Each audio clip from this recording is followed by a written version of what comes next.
كان عايش غلبان وفي حاله، لكن الظروف حولته لمجرم خطير ما عندهوش رحمه والكل بيخاف منه. بيبدا فيلمنا براج اللي بيدخل الاسم للمفوض علشان يقدم شكوى في بعض البلطجيه اللي جم علشان يستولوا على ارضه، ولكن المفتش بيتصدم لما بيسمع اسم البلطجي اللي استولى على ارضه، لانه جوري اللي استولى على ارضه ده يبقى اخطر شخص موجود في المدينه كلها. وعلشان كده بيطلب منه المفتش انه مش بس يخرج من الاسم، لا وكمان يمشي من المدينه كلها، لانه لو عرف انه جه علشان يبلغ عنه هيقوم بقتله. ولكن هنا بيدخل المفتش صاحب الرتبه الاعلى وبيسال على اللي بيحصل، فهنا بيقول له راج انه فجاه لقى في رجاله مسلحين داخلين الارض الصغيره بتاعته، وبيقولوا له انها من النهارده بقت بتاعتهم، ولو مش عايز ده يحصل يبقى لازم يدفع لهم 10,000 روبيه، ولكنه لو فكر يبلغ عنهم هيكون مصيره هو الموت. ولكن هنا المفتش بيقول له ان ده مش هيحصل معاه هو وبس، وبيعرفه ان جوري بيخلي رجالته تروح لاي ارض او مبنى جديد تحت الانشاء، وبيأمرهم بالسيطره عليه واخذ الاتاوه، ولو ده ما حصلش بيقتلوا صاحب المكان. وفعلا بيكون في بعض الرجاله اللي رايحين لمقاول، ولكنه بيكون مش همه حد بسبب البلطجي اللي معاه واللي اسمه بناجه. ولكن اول ما بناجه بيسمع ان رجاله جوري هي اللي عنده بيترعب وبيقول له يديهم اللي هم عايزينه بسرعه. ولما بيسأل المفتش الكبير عن جوري بيرد عليه الضابط انه دلوقتي مسجون، ولكن رجالته هي اللي بتدور شغله من بره. ولما الشجاعه بتاخد المفتش الكبير وبيسأل الضابط ليه ما فيش اي حد من الشرطه اخد ضده اي اجراء، بيعرفوا انه ساعتها يا هيتم نقله يا قتله. وهنا واثناء ما هم بيتكلموا بيفاجئهم العسكري ان الراجل اللي جاي يقدم الشكوى ده يبقى هو اصلا ابو جوري نفسه. وهنا بيتصدم المفتش وبيسأله ازاي ابنه بالشر ده كله، فبيبدأ راجي يحكي له الحكايه كلها. وبنرجع للماضي مع اسره راجي السعيده واولاده الثلاثه صغيرين ومراته، وكانوا دايما اولاده بيحبوا يلعبوا مع بعض وما كانوش بيسيبوا بعض خالص. وبيكون جوري طفل لطيف خالص مع باباه واخواته، وكان بيحب ينام على رجل راجا جدا. ولما بيكبروا بيجيب راج لاولاده موتوسيكل وبيكونوا فرحانين بيه جدا، لحد ما في يوم كل حاجه بتبدا تتغير، وده لان واحد من القريه اسمه نايدو بيضرب راج بالقلم قدام الناس كلها، وبيكون روجي واقف وبيتفرج على اللي حصل. وساعتها بتحصل خناقه كبيره جدا، وبنتفاجئ ان نايدو واقع مقتول على الارض. وساعتها الشرطه بتقبض على جوري، وراج بيتصرف تصرف غريب جدا وبيقول لمراته تعتبر ابنهم جوري مات من النهارده. وبيعدي الوقت وبتخلص مده جوري من غير ما يزوروه في البيت ولا واحد من اهله. ولما بيروح لهم البيت بيتفاجئ انهم سابوا البيت وراحوا بيت تاني، وبتستقبله امه بالحضن وبتكون سعيده جدا بخروجه. ولكننا بنشوف معامله اخوه الكبير اللي بيكون اتجوز ومش بيرضى حتى انه يسلم على جوري، وحتى اخوه الصغير بيعمل نفس الشيء، لحد ما بيجي ابوهم واللي يعتبر جوري دخل السجن علشانه. واول ما بيشوفه بيتعصب جدا وبيمشي، وده بيخلي جوري يحس انه مش مرغوب فيه تماما، وبيسيب البيت ويمشي. وبيروح لبيته القديم اللي قضى في حياته كلها، وبيفتكر ذكرياته مع اخواته وابوه اللي حتى ما بقوش قادرين يبصوا له بعد خروجه من السجن. وتاني يوم بيروح جوري لصديق قديم ليه اسمه بشير، وبيعتبروا هما الاتنين متربيين مع بعض. واثناء ما هو قاعد مستنيه علشان يجي بيفاجئ جوري بهجوم الاشخاص اللي حواليه عليه من غير اي سبب، ولكن جوري بيكون متوقع ده بسبب نظراتهم ليه. وبيبدا جوري انه يتعامل معاهم كلهم وبيفضل يضرب فيهم لحد ما بيوصل صاحبه بشير وبينقذه بالعربيه، وبيفهموا ان دول يبقوا رجاله رافي ابن نايدو اللي جوري قتله، وكان مستني خروجه من السجن في اسرع وقت علشان يقتله زي ما قتل ابوه. وبعدها بنروح لرافي اللي بيشوف رجالته مطحونين من جوري فبيكمل عليهم، وبيودي بشير جوري المستشفى علشان يعالج اصاباته. وهناك بيشوف جوري الدكتوره كالسو، وبيحس لاول مره ان في حاجه قدرت عليه، وبيكون واضح ان جوري اعجب بيها جدا من اول نظره. ولما بيخرج جوري من المستشفى بيلاقي اصدقائه مستنيينه بره علشان يامنوه من رجاله رافي، ولكنه بيقول لهم انه هيتصرف بطريقه عاديه جدا، وبيسيبهم وبيطلع على المدرسه اللي فيها اولاد اخوه وبيقعد معاهم وبياكلوا مع بعض، والاطفال بيحبوه جدا. وبالليل بيلاقي جوري بشير وباقي اتباعه واقفين بره البيت وبيوزعوا نفسهم علشان يحرسوه، ولكن جوري بيرفض وبيقول له ان الحل الوحيد انه يروح ويتكلم مع رافي بنفسه. ولكن واحد من الرجاله بيقول له ان ده مش هيكون ليه اي فايده، والحل الوحيد انهم يلجأوا للشخص اللي رافي بيسمع كلامه. وهنا بيطلعوا على شخص اسمه بابو، وبيقولوا له انهم عرفوا ان رافي مش بيحترم حد غيره، وهو خلى رجاله تهجم على جوري وبيطلبوا منه انهم يكلموه علشان يخلصوا المشكله دي. فعلى طول بيكلم بابو رافي علشان يحاول يحل المشكله، ولكن رافي بيتعصب اول ما بيسمع اسم جوري وبيقفل السكه في وش بابو اللي بيمثل وكانه بيكمل كلام مع مع رافي. ولما بيقفل بيقول له جوري انه هيحل المشكله، فبيمشي جوري من المكان وبيروح على المستشفى. وفجاه بتطلع له الدكتوره كالسو وبتفضل تزعق له من غير اي سبب، وبتطلب منه يروح يجيب الدواء ده بسرعه وبيروح يديهولها. وبعدها بتدخل كالسو على المريضه وبتديها الدواء وبتقول لها ان جوزها ما عندوش اي احساس بالمسؤوليه، فبتستغرب المريضه من كلامها. ولما بيدخل جوزها بتعرف كالسو انها غلطت وان اللي شتمته بره ده ما كانش زوج المريضه. والناحيه التانيه بيحكي بناجة لاصحابه انه راح لواحد من اخطر رجال العصابات، ولكنه اول ما سمع اسمه جوري وشافه نازل من العربيه بان في عينيه الرعب، وساعتها اخد منه فلوس الصفقه. وبعدها بابو بيروح يقابل بناجة ولكنه بيغدر بيه، ورجالته بتهجم على بابو ورجالته، وساعتها رجاله بابو بيهربوا ومش بيتبقى غيره. ولكن هنا بيكون جوري شايف من العربيه اللي بيحصل وبينزل يضرب في رجاله بناجة واحد واحد. ولما بيخلص عليهم بيجي الدور على بناجة نفسه وبيمسكه وبيفضل يضرب فيه. وهنا بيهرب بناجة من المكان، ولما بيروح له رافي ورجالته بيشوفوه هو مضروب. وتاني يوم بيروح جوري لولاد اخوه، وهناك بتشوفوا كالسو وبيكون جوري سعيد جدا وبيتخيل نفسه وهو بيرقص معاها. واثناء ما هو قاعد بيشوف جوري رجاله كتير جدا داخلين عليه، وواضح انهم داخلين علشان يأذوه. ولكن رافي بعد 5 دقايق بيجيله مكالمه بيعرف منها ان جوري ضرب كل الرجاله اللي هو بعتها. وفي الوقت ده بتيجي شكوى من اكتر من شخص ضد جوري، فبيتحرك المفتش وبيروح لجوري اللي بيكون موجود مع بابو وبيكون لسه هيقبض عليه. بس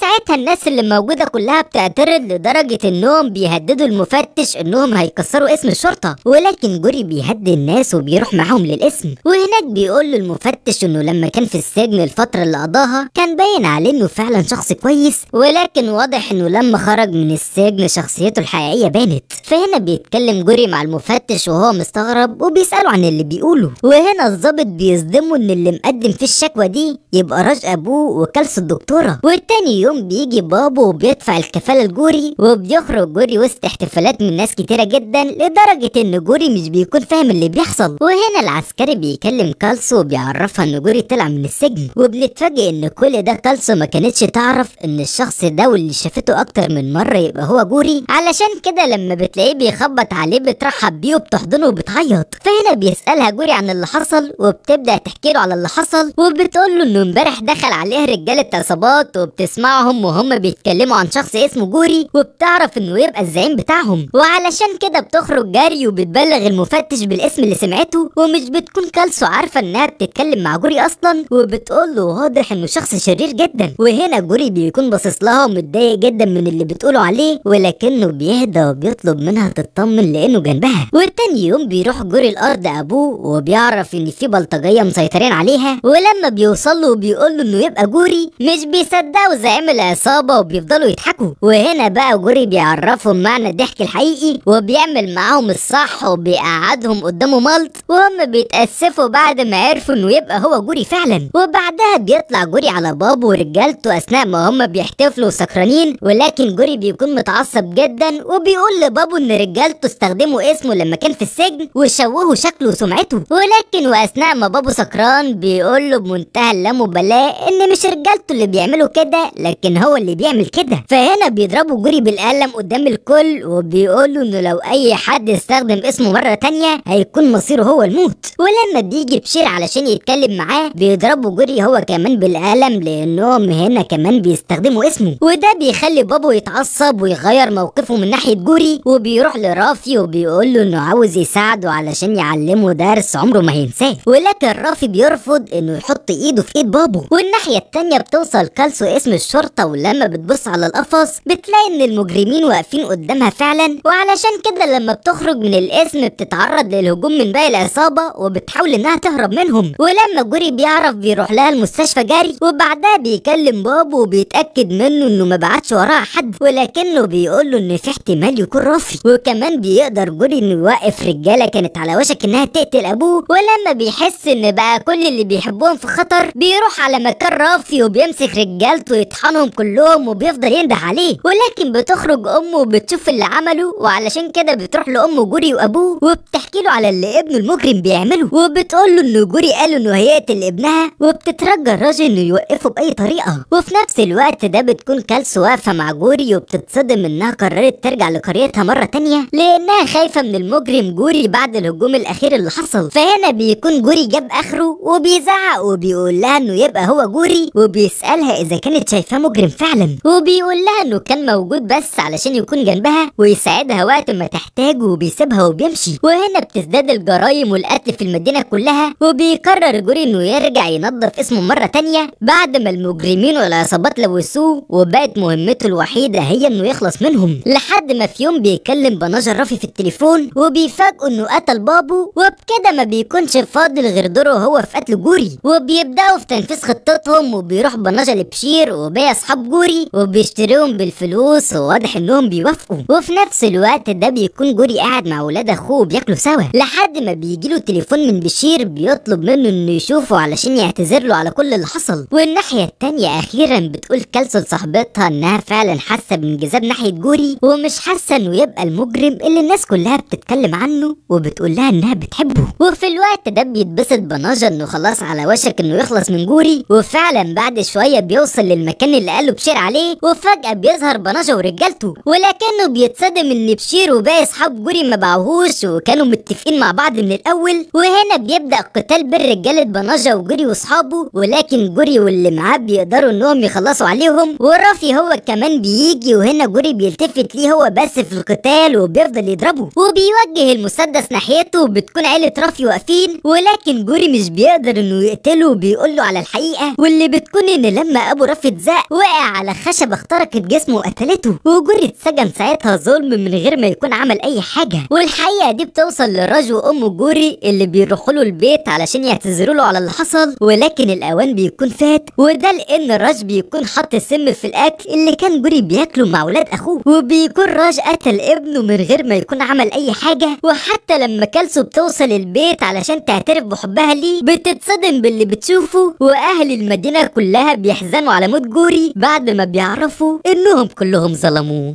وبكده بيخلص فيلمنا النهارده. سلام.